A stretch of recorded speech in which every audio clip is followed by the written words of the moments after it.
Hello everyone, welcome back to the CDP classes. मैं मोना एक बार फिर स्वागत करती हूँ आप सभी का सीडीपी क्लासेस में। और आज हमारा लेक्चर 1 है ईवीएस के लिए।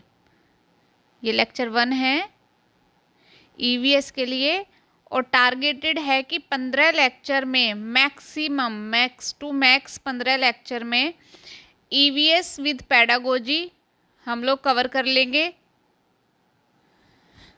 और उसी के चलते फिर ईवीएस का पूरा सिलेबस कंप्लीट हो जाएगा। आज जो हम बात करने वाले हैं वो परिवार एवं मित्र, ये हमारा चैप्टर है परिवार एवं मित्र, जिसमें हम परिवार के बारे में चर्चा करेंगे, मित्र के बारे में चर्चा करेंगे, कैसे वो ईवीएस से रिलेटेड है उसके बारे में चर्चा करेंगे। साथ ही हम रक्त समूह के बारे में चर्चा करेंगे, क्योंकि यहाँ से क्वेश्चन सीटेट में पूछे जा रहे हैं। तो अगर आप चैनल पर नए हैं तो देखिए, चैनल को लाइक शेयर सब्सक्राइब करना ना भूलें। और अगर आप प्लेलिस्ट अभी तक आपने नहीं देखी है तो आप प्लेलिस्ट में जाके सीडीपी की सारी क्लासेस देख सकते हैं। वहाँ सीडीपी मैराथन के तहत सीडीपी का पूरा सिलेबस कंप्लीट करा दिया गया है।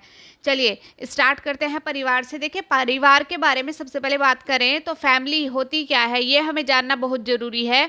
तो इसके संदर्भ में यही बात है कि जो रक्त बंधुता सहवास से संबंधित लोगों का एक समूह होता है और ये समाज की मूल इकाई है। मतलब सबसे जो बेसिक परिवार क्या है, समाज की सबसे बेसिक इकाई है, ठीक है। और कहीं ना कहीं जो वहाँ उसके लोग होते हैं वो रक्त संबंध या बंधुता के तहत आपस में कनेक्टेड होते हैं। बर्गस एवं लॉक ने इसकी डेफिनेशन दी है कि परिवार व्यक्तियों का ऐसा समूह है जो विवाह, रक्त या दत्तक बंधनों से संगठित है, जिसमें एक सामान्य संस्कृति का सृजन एवं पोषण कर पति पत्नी, माता पिता, पुत्र पुत्री अंतर्निहित क्रियाएं करते हैं। मतलब इसमें ऐसा नहीं हो सकता कि भाई पिता किसी और संस्कृति को फॉलो करता है, बेटा किसी और संस्कृति को फॉलो करता है। सब लोग एक ही संस्कृति को फॉलो करते हैं और कहीं ना कहीं रक्त संबंध से आपस में कनेक्टेड रहते हैं। अब देखिए, परिवार की बात आती है कि परिवार के टाइप्स, परिवार के डिफरेंट टाइप्स होते हैं, जिनके बारे में हम यहाँ पे देख लेते हैं एक बार। एकल परिवार, सबसे पहले सिंगल फैमिली जिसको हम बोलते हैं,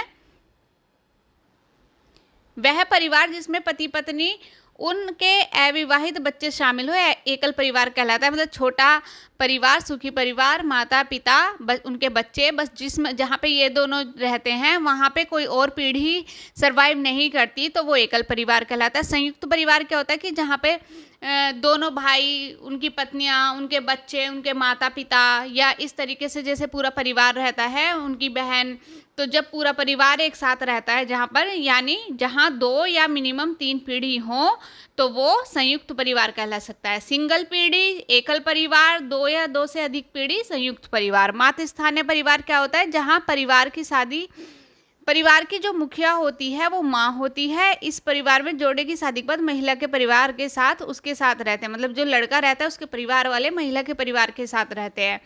पितृस्थानीय परिवार वह होता है जहाँ एक परिवार जहाँ पिता परिवार का मुखिया होता है, और इस प्रकार के परिवार में जोड़े शादी के बाद पुरुष परिवार के साथ रहते हैं, जैसा कि अब हमारे यहाँ प्रचलित है। समरक्त परिवार क्या होता है कि समान रक्त, इसका मतलब है कि एक ही परिवार में एक ही पूर्वज के वंशज एक साथ रहते हों। जब समरक्त परिवार की बात आती है तो देखिए, रक्त का संबंध भी यहीं से है। तो रक्त समूह को 4 भागों में डिवाइड किया जाता है, A B O A B. तो जो ए समूह होता है उसमें एंटीबॉडी, एंटीजन बी और एंटीबॉडी ए, ठीक है। ये कह रहे हैं कि जो रक्त समूह होता है उसके प्लाज्मा में एंटीबॉडी के साथ एंटीबॉडी बी होती है, और लाल रक्त कोशिकाओं में एंटीजन ए होता है। यानी ए होगा तो उसमें एंटीजन ए होगा लेकिन एंटीबॉडी बी होगी, और बी होगा तो उसमें एंटीजन बी होगा और एंटीबॉडी ए होगा। मतलब अपोजिट होती है एंटीबॉडी एक दूसरे के। एंटीजन सेम होते हैं, एंटीबॉडी एक दूसरे के अपोजिट होती है। जो ओ होता है उसमें कोई एंटीजन नहीं होता, और एंटीबॉडी दोनों होते हैं ए और बी, और जो ए बी होता है उसमें एंटीजन होते हैं लेकिन कोई भी एंटीबॉडी नहीं होती। क्लियर है बिल्कुल। चलिए आगे देख लेते हैं मित्र। अब परिवार तो बस यही पूछा जाता है कि परिवार की डेफिनेशन, उसके बारे में, उसके टाइप्स और रक्त संबंध। साथ ही हम मित्र के बारे में बात कर लेते हैं। तो मित्र जो हमारा फ्रेंड यहाँ पे, उसी से बिल्कुल सीधा संबंध है, कहीं कोई घुमाने फिराने वाली बात ही नहीं है। मित्र आमतौर पर लैंगिक या पारिवारिक संबंधों के अलावा एक व्यक्ति जिसके साथ पारस्परिक स्नेह का बंधन होता है, जैसे जैसे हम जीवन के माध्यम से गुजरते हैं, विभिन्न लोगों को मिलने का अवसर मिलता है और उनमें से कुछ हमारे मित्र बन जाते हैं। तो फ्रेंड्स बेसिकली यही होते हैं। रिश्तेदार और संबंध ये आप समझ ही गए होंगे, इसमें कोई समझाने वाली बात ही नहीं है। और कार्य और खेल का भी संबंध इसी में है। तो जो प्रसिद्ध शिक्षाविद हैं उन्होंने मांटेसरी हैं जो उन्होंने कहा है कि खेलना बालक का एक कार्य है और बालकों और किशोरों के स्वास्थ्य विकास के लिए खेल की गतिविधियां अत्यंत आवश्यक हैं। तो बस बेसिक आपको कार्य खेल का यहाँ पे ध्यान रखना है। आपको मित्र आपको पता चल गया, रिश्तेदार संबंध आपको पता चल गया और परिवार के बारे में सारी बेसिक्स आपको पता चल गए। बस इस चैप्टर में इससे ज़्यादा पढ़ने की ना ही ज़रूरत है और ना ही इससे ज़्यादा इसमें पूछा जाता। एक क्वेश्चन आता है बस मुश्किल से घुमा फिरा के, पर हाँ एक जनरली पूछ लिया जाता है जो कि परिवार की कैटेगरी से ही होता है, या फिर खेल किस तरीके से एक बच्चे के विकास के लिए महत्वपूर्ण है, इस तरीके का क्वेश्चंस पूछे जाते हैं। तो अभी हम कुछ इंपॉर्टेंट क्वेश्चन देख लेते हैं। ये वो क्वेश्चन है जो बार बार सीटेट और अदर टीईटीज में पूछे गए हैं, तो एक बार आप इनको रिव्यू जरूर कर लीजिए क्योंकि यहाँ से रिपीटेशन होने की संभावनाएं हैं। तो आप इसको फटाफट देख लीजिए। बालक की प्रथम पाठशाला परिवार है, ये हम सबको पता है। एकल परिवारों में वृद्धि का मुख्य कारण है पश्चिमी देशों का प्रभाव, स्वतंत्र जीवन की कल्पना, बढ़ती महंगाई और जनसंख्या। उपरोक्त सभी इसके कारण हैं। एकल लोग इसलिए रहना पसंद करने लगे हैं कि इस तरीके के सारे इफेक्ट आजकल एग्जिस्ट हो रहे हैं। नेक्स्ट क्वेश्चन देख लेते हैं। बालक की शिक्षा में कार्य एवं खेल का महत्वपूर्ण भूमिका निभाते हैं। देखिए बिल्कुल बेसिक चीज़ें पूछी जाती है क्योंकि खेल के माध्यम से बच्चा जटिल ज्ञान को बड़ी सरलता से सीख लेता है। बिल्कुल सही है। ऑगबर्न एवं निमकॉफ के अनुसार कौन सा परिवार का मुख्य कार्य नहीं है? परिवार का मुख्य कार्य है रक्षा संबंधी कार्य, बिल्कुल परिवार का कार्य। आर्थिक कार्य परिवार का कार्य। क्रीड़ा प्रशिक्षण परिवार का कार्य नहीं होता। ये बच्चा अपने सामाजिक परिवेश या अपने मित्रों की सहायता से सीखता है। माता पिता एवं बच्चों के संबंध में तथा भाई बहन के संबंध हैं, ये सब सहोदर संबंध कहलाते हैं। माता पिता एवं बच्चों के संबंध तथा भाई बहन के जो संबंध होते हैं सब सहोदर संबंध कहलाते हैं। संयुक्त परिवार प्रणाली में परिवार के सभी सदस्यों पर किसका नियंत्रण नहीं रहता? मुखिया का नियंत्रण नहीं रहता संयुक्त परिवार में। शारदा एक्ट बाल विवाह से संबंधित है। कौन सी विशेषता परिवार की नहीं है? कम से कम 2 भिन्न, ये तो सबसे पहला क्राइटेरिया है, तो ये तो सही है। प्रत्येक सदस्य की आय भिन्न जमा की जाती है, ये ऐसा कोई रोल नहीं होता परिवार की विशेषताओं में। 18 वर्ष तक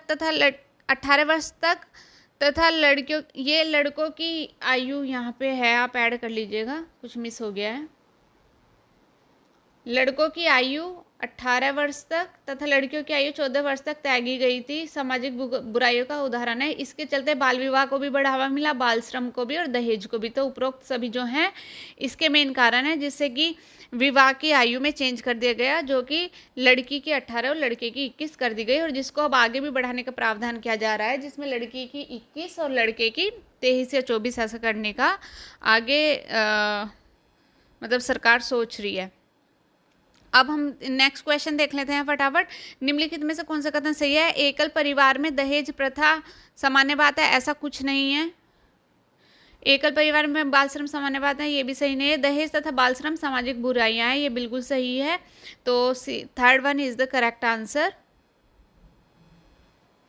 देखिए ये बिल्कुल वही क्वेश्चन थे जो बार बार पूछे गए हैं। अब हम कल जो डे 2 में पढ़ेंगे तो वो हम प्लांट्स के बारे में पूरा डिटेल में पढ़ेंगे। डे 2 हमारा प्लांट्स होगा और डे 3 हमारा एनिमल होगा।